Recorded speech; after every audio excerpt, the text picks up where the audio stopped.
et bienvenue dans J'ai 50 ans et alors, un podcast qui accompagne nos transitions. Je suis Sandrine Corbiot, j'adore faciliter les liens, les prises de conscience et le changement. Dans ce podcast, je vous partage des inspirations, des réflexions, des rencontres qui enrichissent mon quotidien. Pas de recettes toutes faites, juste des moments authentiques pour vous inspirer. Un rendez-vous qui fait du bien, une parenthèse qu'on s'octroie dans son quotidien pour marcher vers soi à son rythme. Aujourd'hui, j'ai le plaisir d'accueillir Brigitte Kessel, qui est historienne de l'art, chercheuse, conférencière et consultante en style et personnalité. Et nous allons explorer le vêtement et ce qu'il dit de nous dans un monde baigné d'images. Nous vivons en effet dans une époque où l'image joue un rôle important dans notre vie, et la façon dont nous nous habillons est la façon dont nous rayonnons de l'intérieur vers l'extérieur. Le vêtement est en quelque sorte un moyen d'expression de soi, un reflet de qui nous sommes. Bonjour Brigitte Kessel et bienvenue. Bonjour Sandrine Corbiot et merci de m'accueillir ici. Avec plaisir. Alors, est-ce que vous pouvez nous expliquer ce qui vous a conduit à faire ce que vous faites aujourd'hui? Vous accompagnez des hommes et des femmes à trouver le vêtement qui est juste et naturel et qui les font rayonner. Quel est votre parcours? Eh bien, je peux dire que je ne m'attendais pas, quand j'avais 20 ans, à m'occuper de cette histoire-là, en réalité. C'est la vie qui est vraiment venue me chercher et je l'ai écoutée. Vers l'âge de 50 ans, d'ailleurs. Ah! Vers l'âge de 50 ans, parce que c'est un âge très important, on en parlera peut-être tout à l'heure. Oui. Alors, c'est vrai que jamais, en tant qu'historienne de l'art, je ne pensais à habiller les personnes. C'était vraiment quelque chose qui était au-dessus de mes intentions. Mais pourtant, c'est l'histoire de l'art qui m'a aidée à le faire bien. Parce qu'en histoire de l'art, j'étais très mauvaise en date. C'était pas du tout ma capacité première. Mais on me reconnaissait en tout cas une certaine capacité ou un certain talent à décoder ce qui faisait l'harmonie d'un tableau, ce qui faisait qu'il était bien, qu'il devenait peut-être même un chef-d'œuvre. Et aussi à aller décrypter dans ce tableau les messages invisibles que l'artiste qui, dans le passé, n'avait pas toujours le choix de dire ce qu'il voulait, ce que cet artiste pouvait y faire passer.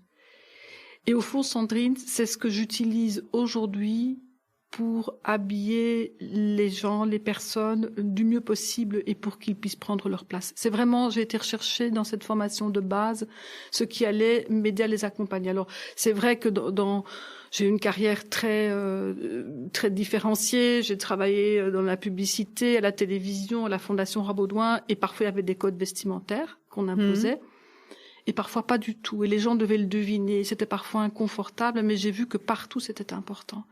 Et j'ai observé que parfois cette façon de s'habiller ou pas, de comprendre les codes ou pas, faisait ou défaisait des destins, nonobstant les grandes qualités des personnes. Et ça m'a touchée. Donc on me demandait comment faire. Et j'aidais, j'allais faire du shopping avec une copine pour l'accompagner, mais je n'arrivais jamais à lui expliquer comment elle pouvait y arriver toute seule.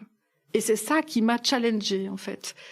Voilà. Et puis, j'ai eu des expériences personnelles. J'ai cherché pour moi-même. Et puis, j'avais pas tellement envie de faire du relooking ou du conseil en image classique. Donc, en bonne historienne de l'art, archéologue, j'ai été fouillée dans l'histoire de l'humanité, de voir comment les autres faisaient, comment y ajouter un peu d'âme, de sens et d'intelligence. Et puis, j'ai eu une expérience personnelle très, très, très forte. Je suis mère de 3 enfants. Et quand j'étais enceinte de mes jumelles, j'avais hyper peur qu'elles se ressemblent trop et que je ne puisse pas, comment dirais-je, les manifester au monde, qu'elles ne puissent pas se manifester au monde de façon très individuelle, très unique. Et donc j'étais très, très stressée par ça. Et ça a été le démarrage de tout. J'ai été voir un ostéopathe qui m'a dit, mais des jumelles, c'est pour mieux voir, Brigitte Kessel. Des jumelles, c'est pour mieux voir. C'est pour mieux voir. Et je comprenais pas. Ouais. Je me dis, mais qu'est-ce qu'il me raconte là? Et après le gros stress de la grossesse, mes jumelles sont nées, donc elles étaient de toute façon très différentes. Quand on a des jumelles, Sandrine, il y a une solidarité humaine autour de soi, les amis prêtent des vêtements, etc. Et une amie, Isabelle, me prête un t-shirt orange. Déjà, c'était en dehors de mes codes pour habiller les bébés. Mais ce que je vois, c'est que à une de mes jumelles, ça fonctionne super bien. Elle est mignonne, elle est rayonnante. Elle a 3 semaines, hein, elle est rayonnante et c'est magnifique. Et l'autre, ça matche pas, ça ne va pas. Et je me dis donc elles sont différentes. Et j'ai ouvert l'œil à ce moment-là. Voilà, c'est comme ça que ça a commencé. Et c'est donc d'où le tournant d'accompagner avec le vêtement comme quelque chose d'identitaire. Voilà, exactement. Parce que j'ai vu qu'à l'aube de la vie, chaque être humain a quelque chose de spécifique que le corps montre. C'est surtout ça, en fait. Ça vient du corps.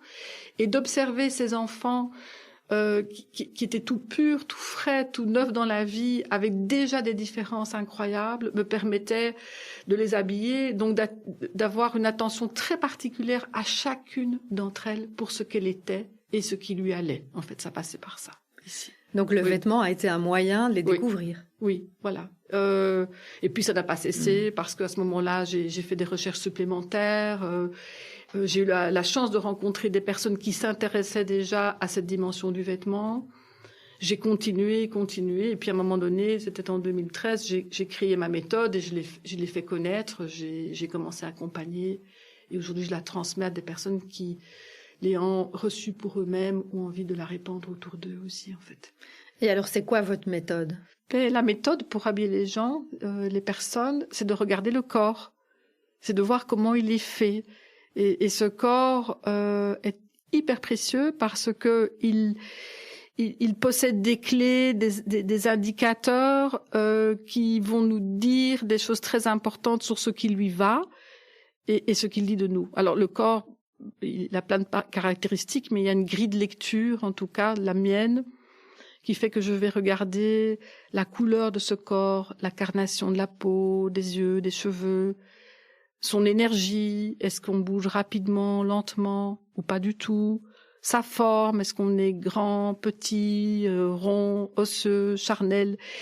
Et toutes ces caractéristiques vont appeler, mais vraiment appeler comme un attracteur les couleurs correspondantes, des matières qui correspondent aussi à ce corps, et finalement des formes. La morphologie d'un corps va attirer certaines formes de vêtements. Donc c'est très logique quelque part. C'est une grille de lecture. C'est une grille. Et qu'est-ce que vous avez comme formation? C'est la psychomorphologie? Alors ça intervient. Effectivement, ça intervient. Donc l'histoire de l'art forcément, parce que l'histoire de l'art aide à architecturer toutes ces informations, et la psychomorphologie donne des indications sur ce que le corps dit au niveau du caractère. Mais la psychomorphologie, c'est la dernière science qui fait un lien entre le corps et le caractère ou le tempérament. Déjà, les anciens Grecs faisaient ce lien. On l'a perdu évidemment en Occident. Et tout ce qui est l'Orient aussi, que ce soit en Inde ou en Chine, il y a un lien très fort entre la forme du corps et du visage et ce que ça dit du caractère. D'ailleurs, les Asiatiques disent à 40 ans, on a le visage de son histoire, de ce qu'on a fait, de ce qu'on a vécu, de ce qu'on mérite d'avoir comme résultat de tout ce qu'on a traversé, en fait. Oui. Oui. Donc voilà, ça c'est la base, je veux dire, qui va permettre l'expérience après, parce que ça c'est très théorique. Et bien que la méthode soit rodée et très cadrée, je veux dire, pour autant, la rencontre avec chaque être humain est excessivement personnelle, improbable, miraculeuse, géniale. C'est une rencontre entre deux êtres humains, en fait. Oui. Et surtout la rencontre de la personne qui se voit elle-même parfois comme si c'était la première fois, en fait. Elle se voit différemment, alors? Oui. Autrement. Elle se voit autrement. C'est pas tout que moi je le vois. Ce qui est important, c'est que elle se voit. Ça c'est l'endroit du véritable changement de la métamorphose. Si moi je vois qui elle est, enfin si je prétends voir qui elle est, si je prétends la décoder, ce qui est tout à fait possible après avoir rencontré des milliers de personnes, j'estime que ce qui est important, c'est qu'elle le voit pour elle-même. Et ça, ce sont des moments magiques, en fait. Donc, c'est face au miroir, c'est avec des essayages de vêtements, d'étoffes, de couleurs, de matières, de formes. Tout d'un coup, et je le vois à ce moment-là, quelque chose dans le regard se découvre pour la première fois. C'est génial, ça, quand ça se passe. Donc, on peut dire que vous aidez, vous montrez le chemin pour que la personne se voie vraiment? Oui. Oui. Et c'est toujours très émouvant, ça, parce que nous avons tous, par rapport à nous-mêmes, des croyances, des choses qu'on nous a dites. Alors là, on en a reçu énormément, que l'on croit de soi-même, et qui sont souvent des croyances limitantes.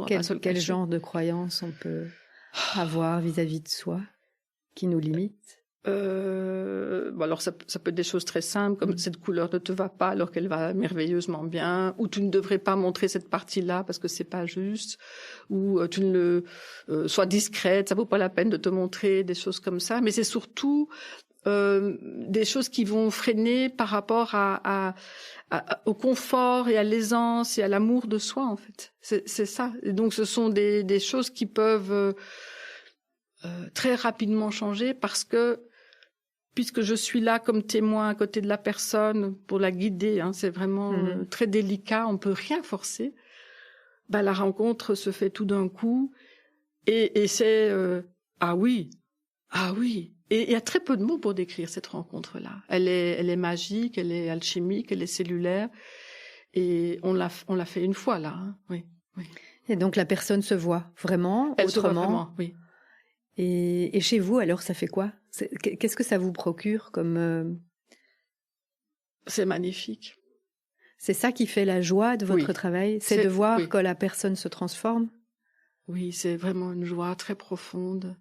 Ça se passe à travers les yeux, en fait. Je vois dans les yeux de la personne qu'elle se reconnaît telle qu'elle était à l'origine, avant même d'avoir eu ces fausses croyances, ces histoires sur elle qui n'étaient pas vraies. Elle se reconnecte à elle, et dans l'instant même, je le vois comme elle le voit, et il y a une émotion incroyable, une magie. Enfin voilà, ce sont des moments uniques, et j'ai des souvenirs incroyables de ce côté-là. Donc moi, c'est vivant, c'est le vivant en fait. C'est réveiller quelque chose. Oui. Révéler. Oui, alors j'aime beaucoup ça, ces deux mots l'un à côté de l'autre, parce que c'est réveillé, parce que tout est là bien sûr, mais c'est comme la Belle au bois dormant, ça dort, c'est pas, c'est une partie cachée à laquelle on ne pensait plus, qu'on n'imaginait pas, etc. Et au moment même où c'est réveillé, eh bien voilà, ça se révèle, et puis c'est plus jamais pareil. Voilà. Et donc ça se réveille, alors après vous habillez, enfin vous aidez à habiller cette personne avec quelque chose qui l'a fait rayonner, c'est ça? En fait, c'est avant. C'est avant.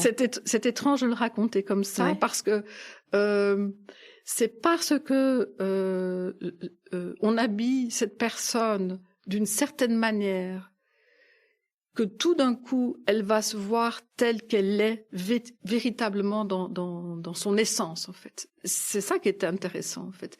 C'est pas, je vais lui dire, vous êtes ça et on va vous mettre ceci, parce que ça, c'est la façon habituelle de faire, et c'est pas ma façon à moi. Moi, je vais dans le sens inverse. Donc, il y a le miroir, il y a la personne, il y a les vêtements, et puis on ajuste les vêtements sur ce corps, et tout d'un coup, on voit parfois au centimètre près, au millimètre près. Ça, c'est extraordinaire. Et tout d'un coup, c'est ça. Et alors la personne, elle ne doute plus, parce que on peut donner des conseils, Sandrine, on dire cette couleur, je sais pas, moi, ce bleu électrique vous irait merveilleusement bien. Mais ce sont des mots, ça.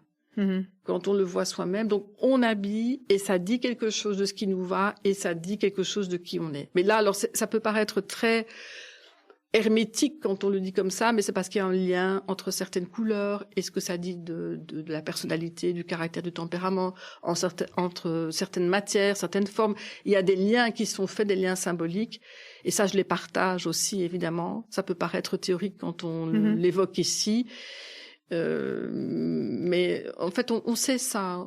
Quand on dit que quelqu'un a un tempérament de feu, on le sent, ça se voit. Alors vous pouvez nous donner un exemple? Alors si elle a un tempérament de feu, elle va plutôt... Alors c'est une personne, si elle a un tempérament de feu, elle va tout vouloir faire très très vite, intensément, agacée peut-être parce que les fils de voiture ne vont pas assez vite et qu'elle voudrait tout traverser avec une fusée et arriver directement au but.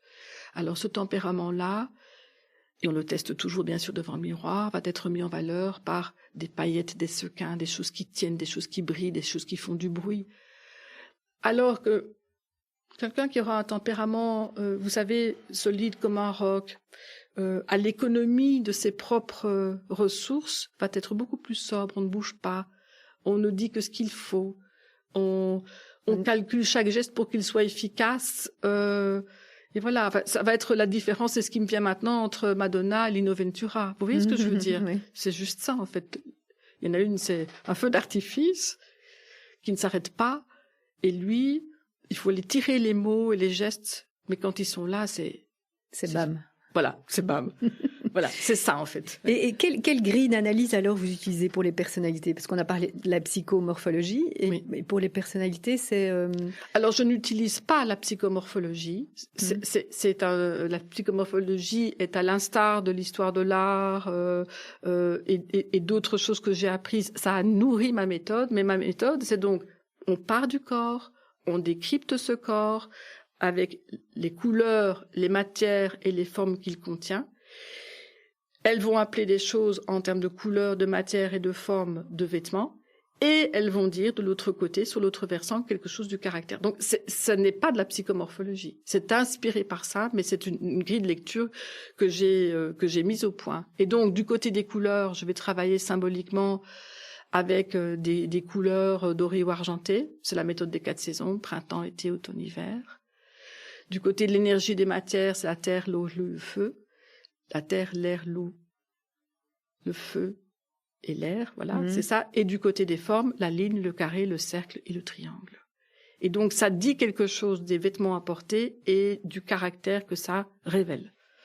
Et donc, quand la personne est révélée, parce que je trouve qu'on est baigné dans un monde d'images aujourd'hui et de zapping. Oui. Donc, en quoi est-ce important aujourd'hui d'être qui on est vraiment? J'ai l'impression que c'est quelque chose qui nous permet d'attirer aussi vers nous les bonnes personnes. Oui, absolument. C'est-à-dire, je pense que l'image a toujours été importante et le vêtement aussi, mais on le disait moins. C'était d'ailleurs de toute façon, il y avait des codes vestimentaires qui étaient plutôt restrictifs, même dans le passé des lois somptuaires qui faisaient qu'on ne pouvait pas nécessairement porter qui appartenait à un groupe social et qui n'était pas le sien. Donc tout ça était très codifié. Aujourd'hui, on a une grande liberté, on peut choisir l'image qu'on va donner, mais il n'y a plus vraiment de repères, ça c'est sûr. Et en même temps, le vêtement, c'est une image qui déjà se décrypte très vite. Déjà, ça fait appel à la vitesse du cerveau reptilien. Donc, quand on voit quelqu'un, ça prend entre 3 et 7 secondes, ça dépend des études qui sont faites, et tout de suite, on dit j'y vais ou j'y vais pas, c'est oui ou c'est non. Je l'engage ou le... Quoi. Pardon? C'est très instinctif. Le cerveau reptilien, c'est donc et on ne fait pas. Alors dans le temps passé, on pouvait encore, rattraper les choses par le cortex. Et on disait oui, mais elle en vaut la peine quand même. On va aller à sa rencontre, on va l'écouter, même si. Et aujourd'hui, comme il y a une accélération du temps, l'accélération de l'image, elle est amplifiée en fait. Et donc ça veut dire que de toute façon, on va être vu. Et qu'il y a un choix à faire de savoir si on va être vu en fonction de ce qu'on veut vraiment montrer ou si on va être décodé sauvagement par des personnes qui ne sont pas nécessairement nos amis, en fait. Et donc, en fonction de ce qu'on va porter, on va envoyer un message, une intention. Et le but, c'est que les gens qui comptent pour nous, les gens qui sont importants dans notre vie, voient ce message-là. Il ne faut pas être vu de tout le monde nécessairement. Il faut choisir notre intention, notre but et par qui on veut être vu. Ça, c'est important. Et donc, il vaut mieux gérer cette image en amont, parce que de toute façon, elle va être décodée en aval par tout le monde, en fait. Et je trouve aussi que dans un monde où il y a beaucoup d'informations favorables ou défavorables, en fait, ça peut être un choix d'y placer des choses qui ont du sens, de l'élégance, et d'incliner vers le meilleur côté de cette image, en fait. Voilà. De l'éclat, de la beauté. Oui, d'y apporter quelque chose qui peut-être disparaît parfois et qui est important dans nos vies. En fait, c'est presque un rituel. C'est presque, on va peut-être pas être jusque-là un acte politique, mais enfin, c'est de placer une intention. La vie est pas facile, eh bien, justement, je vais y placer de l'élégance, du sens, de la beauté, de l'amour aussi. Oui. Moi, je remarque que quand je m'habille le matin et quand je prends soin de m'habiller, quelque chose qui me va bien, où je me sens bien, ça me donne beaucoup plus d'énergie que quand je prends pas le temps. Et donc, je sens que quand je prends le temps de prendre soin de moi, eh bien, ça rayonne, en fait. Oui. Est-ce que c'est dans ce sens-là? Oui. Alors, j'aime beaucoup la remarque sur le temps, parce que comme on a beaucoup moins de temps aujourd'hui qu'on n'avait pu en avoir précédemment, parfois, il nous faut du temps et des essais et erreurs pour savoir ce qui nous va vraiment. Mais peu importe, c'est vrai que aujourd'hui, la science, l'objective, elle identifie bien que ce que l'on porte va avoir un effet immédiat au niveau hormonal. D'accord? Ah oui. Ah oui? Oui. Donc, alors, on a tous des expériences où on se sent rayonnante, fabuleuse, magique avec certains vêtements. Et on sait que ça fonctionne, ça marche. Et donc, souvent, on va répéter cela. Je pense, par exemple, aux étudiants qui portent automatiquement un vêtement fétiche parce qu'ils savent que ça marche. Que ça marche. Alors, on le répète. Mais c'est objectivé scientifiquement, c'est-à-dire qu'on voit qu'il y a un effet hormonal sur notre humeur, notre caractère, notre sensibilité ce jour-là quand ça marche, quand ça match, en fait. Ouais. Mais donc, vous voulez dire quoi qu'il y a un effet hormonal? Ce sont des études qui ont mesuré, par exemple, la différence entre un médecin qui intervenait dans la rue, il fait son jogging le dimanche matin, à côté de lui, un arrêt cardiaque. Il intervient en jogging, forcément, parce qu'il est médecin et que c'est son destin d'aider ceux qui sont en difficulté. Ben, il va acter. Mais lorsqu'il porte sa blouse blanche, tout d'un coup, quelque chose se pose, il porte le costume de sa fonction, il rassemble toutes ses forces, il est dans une autre énergie, en fait. Et voilà, il peut vraiment assumer son rayonnement, on va dire ça comme ça. Oui. Quel est le profil des personnes qui viennent vous trouver? Il n'y en a pas. Il n'y en a pas. C'est vrai que parfois, on me demande ça et c'est tellement différent. Ça peut être des hommes et des femmes, des jeunes et des moins jeunes.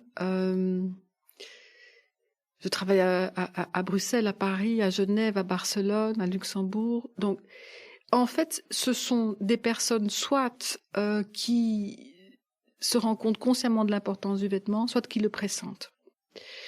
Ça peut être des personnes qui sont envoyées par un thérapeute.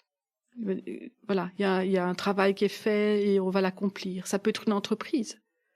Je travaille en entreprise aussi. Et donc, dans quel contexte?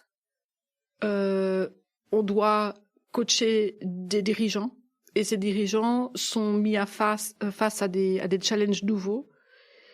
On va, entre guillemets, les équiper pour qu'ils puissent se reconnecter à eux-mêmes, à leur force intérieure, et le vêtement va terriblement aider de ce côté-là.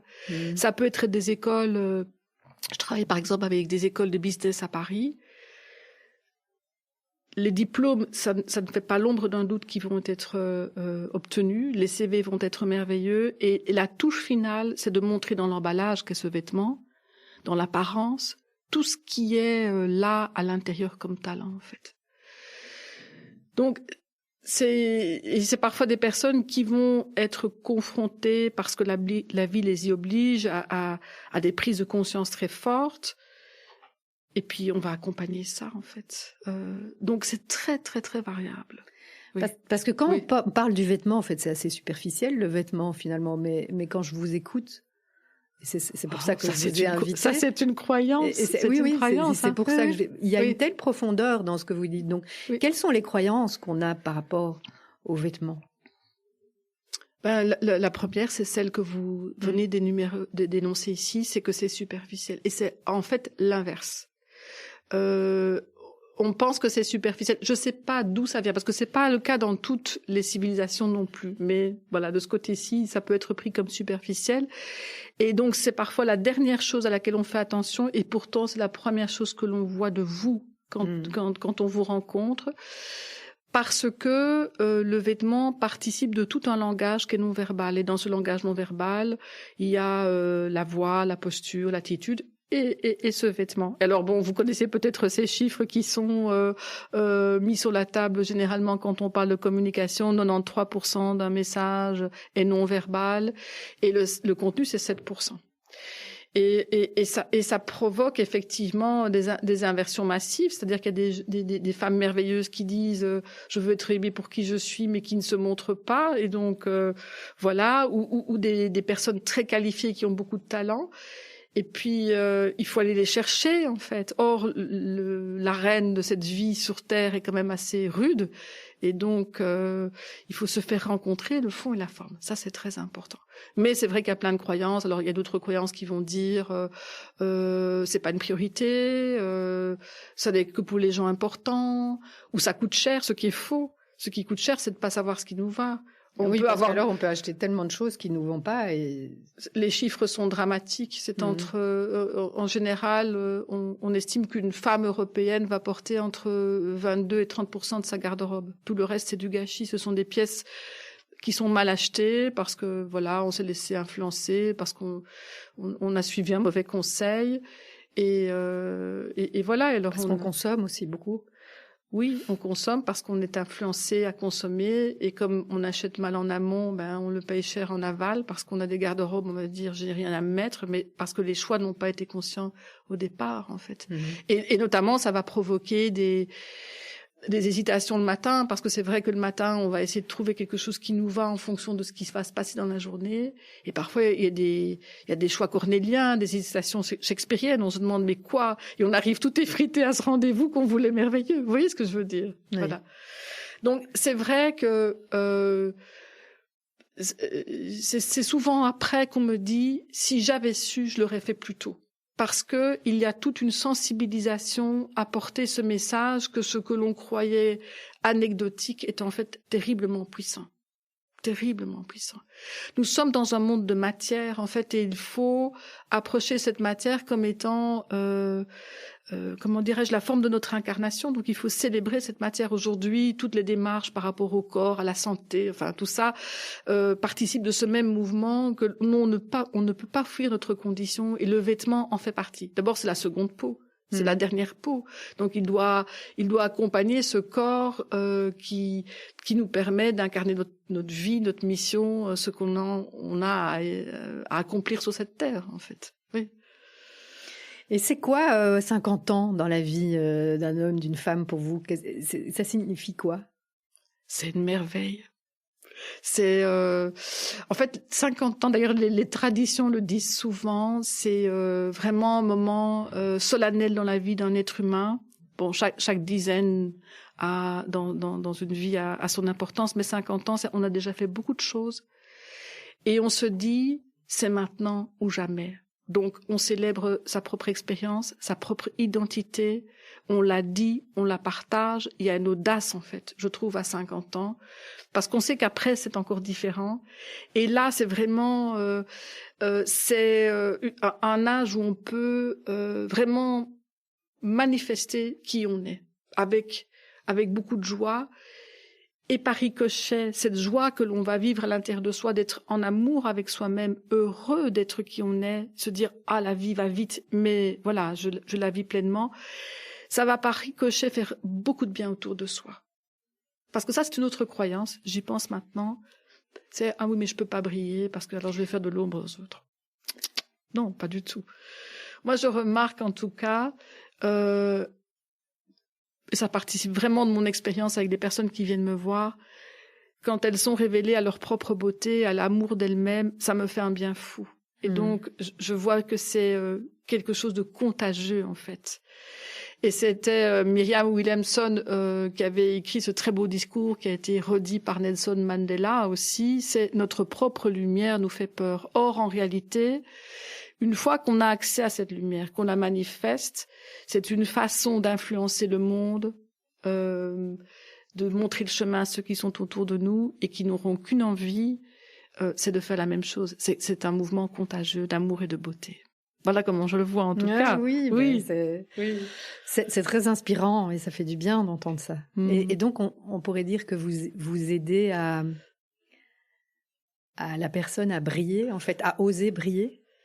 Pas à briller, à rayonner. Briller, et pardon de le dire comme ça, mais c'est vraiment important, les mots sont importants. C'était Camus qui disait ça, mal nommer les choses, c'est ajouter à la misère du monde. Et je ne le dis pas pour vous reprendre, mais pour vraiment préciser ça, parce que briller, ça veut dire aller chercher à l'extérieur la lumière, dans les tendances de la mode, dans la garde-robe de la copine à qui ça va très bien, mais chez nous pas du tout. Enfin, vous voyez, c'est ça. Rayonner, c'est vrai. Son style. En fait. Ça vient du dedans. Donc, je tiens pour certain que nous avons tous de la lumière à l'intérieur de nous. Mais vraiment, hein, c'est, voilà. Et si nous choisissons les vêtements justes, cette lumière, elle va traverser toutes les couches pour continuer au dehors de nous. C'est une émanation. C'est vraiment, ça sort du dedans vers le dehors. Donc c'est comme le soleil, en fait. Et alors, c'est très généreux.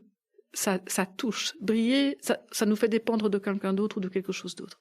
Et c'est vraiment ça, en fait. Oui, ça touche et ça réchauffe, j'aurais envie de dire. Oui, et ça fait vraiment du bien. En fait, ça réchauffe parce que ça fait croire que l'humanité est bonne et qu'il y a des oasis dans le désert et des clairières au milieu de la forêt aussi. Oui. Est-ce que pour tous ceux qui nous écoutent, vous auriez des astuces, évidemment, chacun son style, mais des astuces ou des conseils ou comment se regarder, comment. Oui. À quoi doit-on faire attention? J'aime bien cette question et en même temps, je la trouve délicate parce que vous l'avez compris. On est tous tellement uniques et donner des conseils qui seraient génériques ou généraux, c'est toujours très dangereux.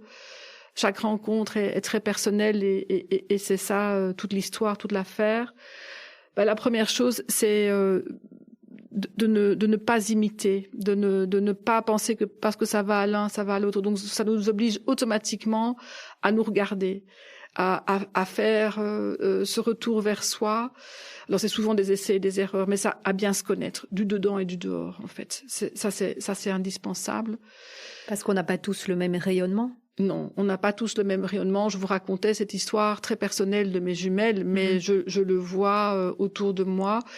Et je tiens pour certain que, en fonction de ce rayonnement qui a à voir avec notre peau, tout simplement, hein, je veux dire, c'est la présence des pigments dans la peau qui va faire que la lumière du corps va sortir différemment. Ok, donc c'est notre peau et notre corps aussi alors. Oui, la peau de notre corps. Ouais. Donc le rayonnement, ça a beaucoup à voir avec la lumière intérieure telle qu'elle va passer par le filtre de la peau. Et pour être très pragmatique, parce que ça va peut-être aider à mieux comprendre cette histoire de rayonnement, Coco Chanel, elle ne rayonne pas de la même façon que Marilyn Monroe. Vous voyez ça. L'une est hiver, donc c'est un rayonnement très contrasté. C'est blanc ou c'est noir, c'est à gauche ou à droite, c'est comme si et pas autrement. Voilà.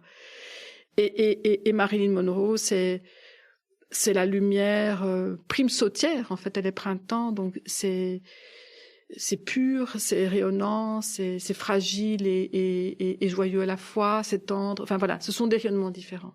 Avec plus de fluidité, je dirais. Plus de légèreté. Plus de légèreté, de la naïveté aussi, ce qui n'était pas le cas de Coco Chanel, par exemple. Enfin, on ne peut pas se limiter justement aux couleurs. Il faut vraiment faire un ensemble des choses, parce que sinon ce sont des étiquettes, et ça je ne le souhaite certainement pas.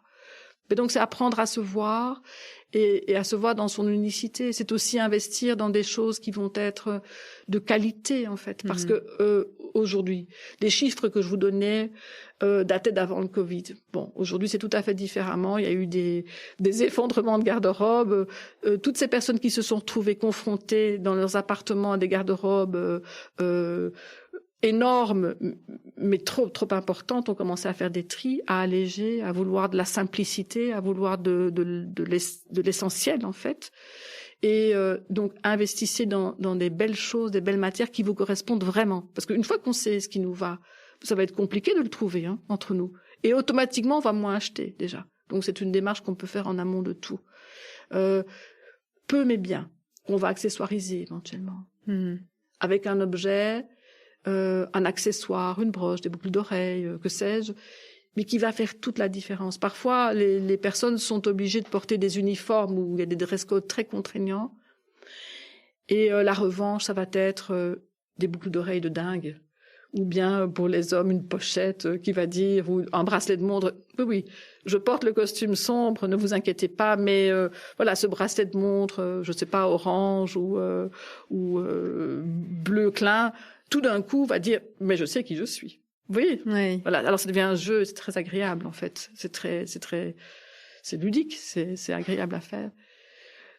Et puis aussi, ce que j'ai envie de dire, c'est donc il faut jamais renoncer à soi, jamais. Il faut être soi complètement et s'habiller de façon consistante, quelles que soient les circonstances, au jardin, au boulot, partout où on va. Parce que la vie, elle peut nous apporter des cadeaux partout où on est. Donc, il faut être consistant, avoir une signature, vous voyez, qui va faire que on nous reconnaîtra toujours tel que nous sommes. Et en même temps, il faut tenir compte de l'écosystème, de l'endroit où on va, pour moduler ça, en fait. C'est-à-dire? Si vous travaillez dans une banque, vous allez vous habiller différemment de quelqu'un qui va travailler dans un secteur créatif, en fait. Voilà. Donc, ce n'est ni un renoncement à soi, ni un asservissement au système dans lequel on va travailler, parce que ce sont des écosystèmes, mais c'est vraiment être soi en s'acclimatant avec l'endroit où on va être soi. C'est vraiment un équilibre entre les deux. Eh bien, merci beaucoup Brigitte Kessel pour tous ces partages, ces conseils, c'est passionnant. Donc, j'espère en tout cas que ça vous a éclairé à tous ceux qui nous écoutent. Donc, si vous voulez avoir plus d'infos sur les activités ou les accompagnements de Brigitte Kessel, eh bien, vous pouvez trouver toutes les informations sur son site. Donc, c'est www.brigittekessel.com. Et voilà, un tout grand merci. Et si vous voulez être tenu au courant de mes actualités, n'hésitez pas à aller voir sur mon site www.sandrinecorbio.be et vous inscrire à la newsletter pour être tenu au courant de mes prochaines actualités. J'espère que ce podcast vous a aidé à cheminer. Si vous avez aimé ce podcast, n'hésitez pas à le partager ou à le commenter. Et si vous voulez plus d'infos sur mes activités, n'hésitez pas à vous inscrire à ma newsletter. Je mettrai tous les liens sous ce post. Ce podcast fait aussi partie d'une émission diffusée sur Radio Alma tous les 2e mardis et derniers mardis du mois. J'en profite pour remercier David Martinez pour la réalisation de ce podcast. Pour rappel, je suis Sandrine Corbio, j'adore faciliter les prises de conscience et le changement et je me réjouis de vous retrouver la prochaine fois. À bientôt!